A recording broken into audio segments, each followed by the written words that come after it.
Hello everyone, welcome back to my YouTube channel, Humble Thrift Crafter. I'm here with a vintage haul, and I made a trip a couple of days ago, not too far away, I think, and I went to two antique malls, and one of them was kind of having a closeout and stuff, but they had amazing antique furniture. I took a couple of pictures. I'm not sure how like sharing videos and stuff works. But for the life of me, I can't remember the name right now. I think it was Jada and Company. But the lady was very nice, and they had apparently a ton of stuff. They had an upstairs and a downstairs, and it looked. The downstairs had like still quite a few things left over, but it wasn't everything that I was interested in. I just wanted to kind of pick through. I kind of felt like there was something special down there, and I just realized, yeah. And well, the first thing that I kind of picked up with this plate that was kind of in a box is this cake platter. Now, if you know the channel, the YouTube channel, Living the Good Life, I watch her videos when I get a chance, and she talks about these types of things all the time. I think I must have got it about for about $5 or something, but I mean, it has a little wear, but I can't really see the wear. It's very elegant. I believe that this is a cake plate, and just look at the beautiful flowers on there, the roses. Just all in all, just a very interesting piece. I would think that this would sit in a cabinet and you would just let it be there. So depending on the condition, the prices seem going anywhere from say like 18 to 60. These things used to probably sell a lot more in the 1990s, but like I said, there are other things that change all the time. And then I also found what was called the teapot box. So I can only imagine what else they had here, because even the few things that I had found that I feel like I'm going to make some money on is kind of interesting. So I had to go through this place like several times to see what else was there because it was so big. And I'm thinking I might go back because they said that they still might have a few more items, and like I said, so I saw this yellow and black and white spotted bird in there, and at first I thought it was broken because of the beak, but it's not. There's not a chip on it. There are no chippies. It's just a big plump yellow chick teapot. And this says Department 56, which is which are the same people that did the snow babies that I picked up like a few months ago. So, and then the next thing that I had found was actually this teapot, but I'm going to save that later because this I had found before. This is a Bavarian teapot that I seen pop up recently, like Winterling, Schwarzenbach, Bavaria, Germany, quality porcelain. So I've seen these kind of pop up on the auctions, and they're like 7 hours away, like an entire set. But I had gotten that set for a good deal. Oh, there it is. Okay. And so there's the coffee pot, and here is the sugar with the creamer. So I think I must have spent about 56. I can't remember. But yeah, I found, no, one of the items is worth, no, I'm sorry, I can't think today. It's been cold and dreary and rainy outside and kind of tiring. So, and then this here is the other teapot that I found. This is an enamel porcelain teapot in a harvest grape pattern, and it's in actually really good shape. The only thing is a kind of chippy there, I think, or maybe not. I don't know. It's kind of hard to tell with these sometimes. But the back stamp is Villa Grande, Tabletops Unlimited, made in Thailand, dishwasher safe. This is definitely a vintage piece. I've seen, they even, Tabletops Unlimited, I kind of have to more into that company, but they have some really cute, like Dutch ovens in this particular pattern. I saw one going for 100, or someone was asking 100 for it. So I'm like, okay, well, we'll just take a chance here. So again, nice large teapot. Sorry.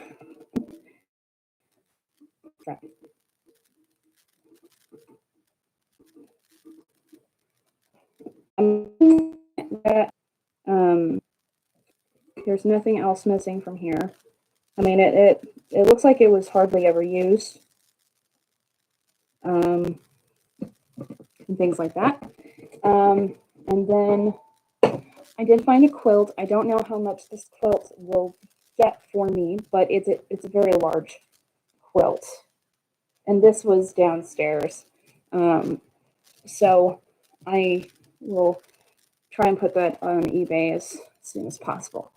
And then this one, this was back upstairs again. So the last three remaining items. Oops. I found a couple pieces of jewelry, but I'm going to be saving that for a jewelry haul.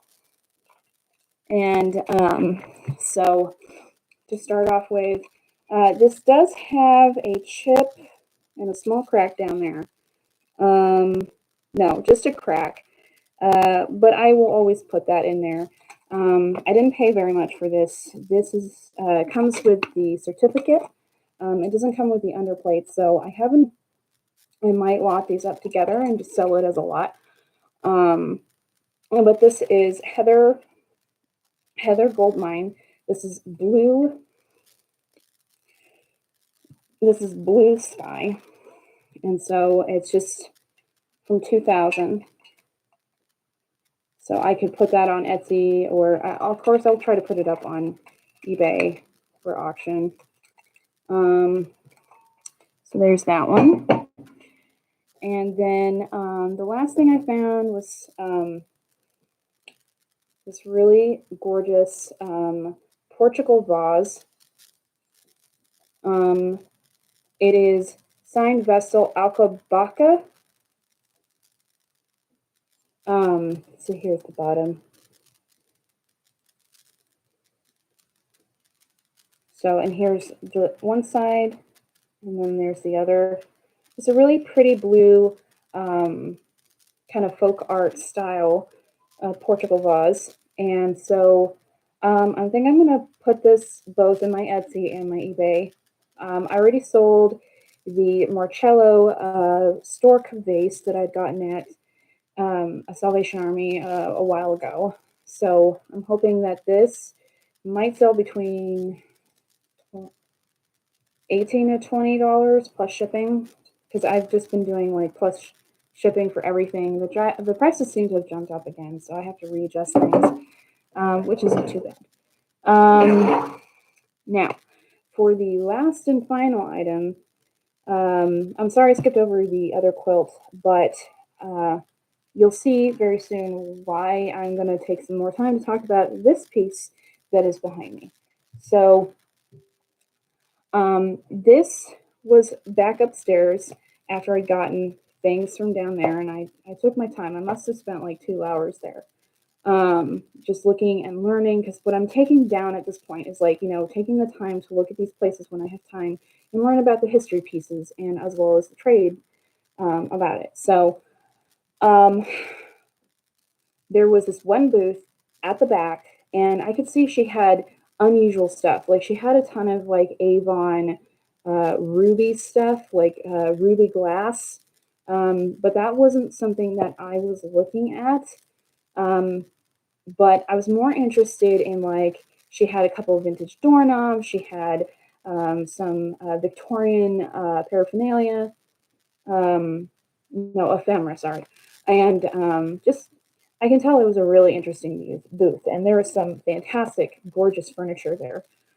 They had like a Victorian 1800s, late 1800s vanity dresser with marble, no crack, for 125, and I'm pretty sure it's sold by now.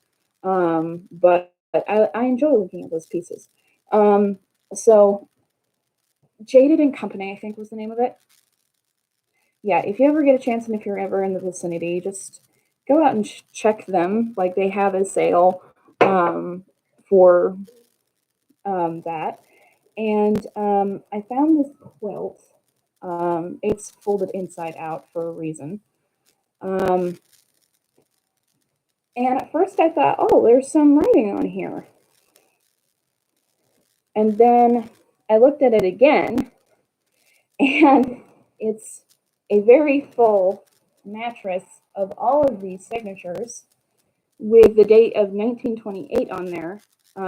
It's got the abbreviation of JOY of something, JOY class and teachers.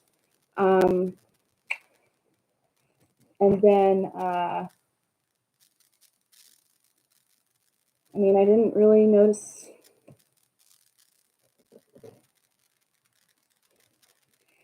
I didn't really notice anything like wrong with this piece, but it's in really good shape. And if I mean, it's probably about 75 years old. But it's got all of these family names on here, and it's just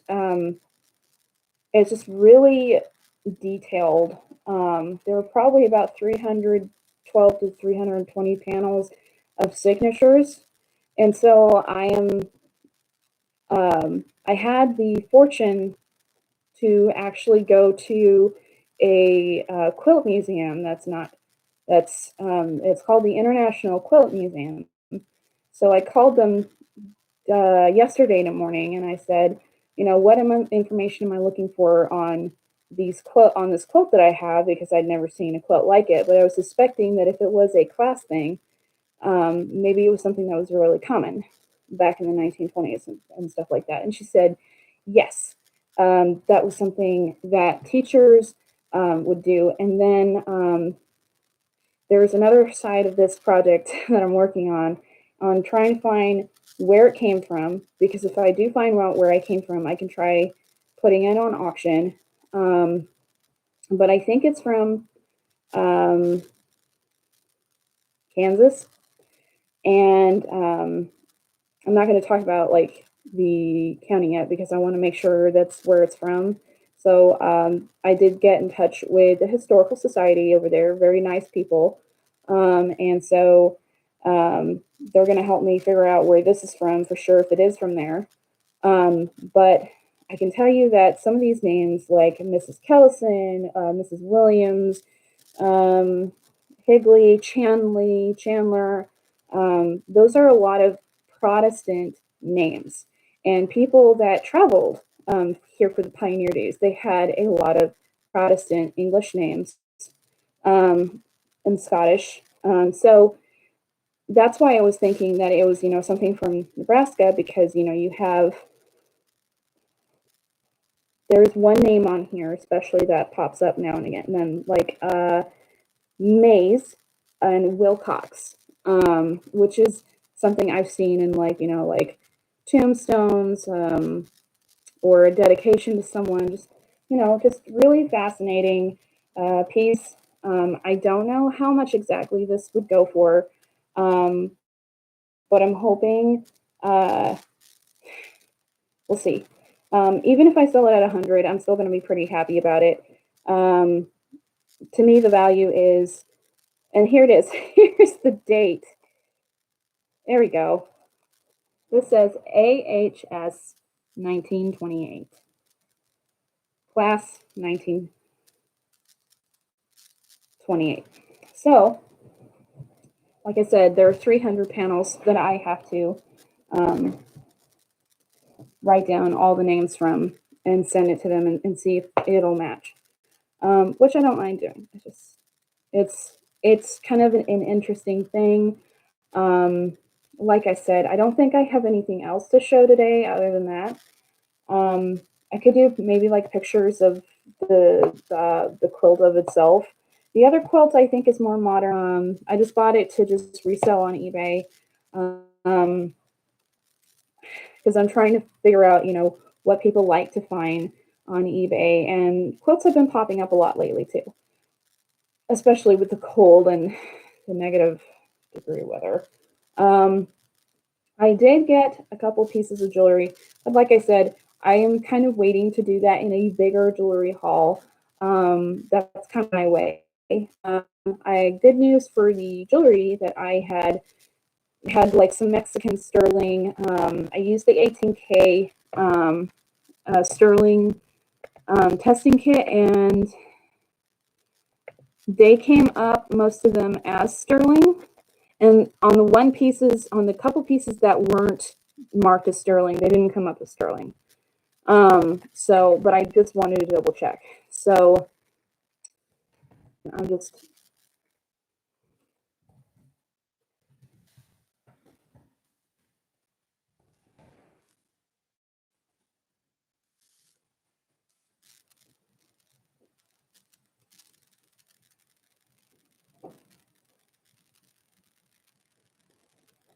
so like, when I tested with the 18K,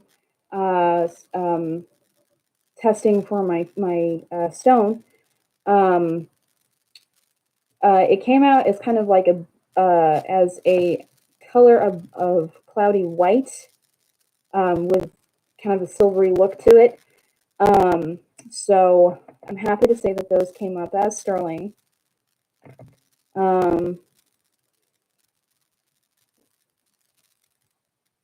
And I'm just double checking my research. So most of the items were blue silver, which is the color that came up with on my testing kit. So I'm happy to say that the sterling Maltese style cross is sterling and from Mexico. So yay. But everything else is quite busy. I must have about 236 listings on eBay. Still a lot of old things that I might want to kind of lot up maybe at the end of the month, and see what happens. I might be taking a break at the end of March, beginning of April. But like I say, I think I'm going to try and get these up on Etsy and eBay. So now I have to undo all this and then just kind of get back to work. Today is kind of a quiet day. Like I said, I'm really sad about this little discoloration here, but I just didn't notice it at first. I mean, of course I'll put that on the thing, and I'll probably put it for about $10 plus shipping. I mean, it's really pretty. So, like I said, and I've seen a lot more, in my opinion, complex pieces for RS Prussia just by looking at the books. But I'm really excited about this quilt. I learned a lot of things. There are, I'm hoping that the chicken teapot might get me 20 to 30. The enamel teapot for 50 to 65. This one for 18 to 20. The Blue Sky Works kind of there. I think I just might put that up on an auction. Even I'll start at 99 cents. I just thought I'd throw that out there. And then they can do, it'll have to be plus shipping too. And then this set, the Winterling Violet or Pansy. I think these are pansies or violets. They look very similar. And the creamers and sugars, again, they range all over the board. This is kind of the unknown for me. But it is a very nice, sturdy porcelain, and I thought it was just a very cute set. I can only imagine what they had down there before, but the stuff I found I thought was pretty cool. But other than that, I think that's about it. And I probably spent about 45 to 50 on jewelry. For the second antique mall that I went to, she had like some bags of jewelry, and so I got like a set of necklaces, a thermoset necklaces for about $8, which I thought was a pretty good deal, because those are basically kind of like bulk pricing to me with, combined with a flea market. That's pretty cool. And then I found this amazing brooch, but it's got to be fixed or it's got to be turned into a pendant. I think it would make an awesome pendant, so I could do like an assemblage piece. But I will try and see what I can get done to fix it. Because it has a stone that's a rose. That's something that you would only find from Western Germany, I think. And then, like I said, it's been a nice day. It's been very slow today. But other than that, I think that's okay. So everyone have a good day, and I hope you have a wonderful time and stay sane.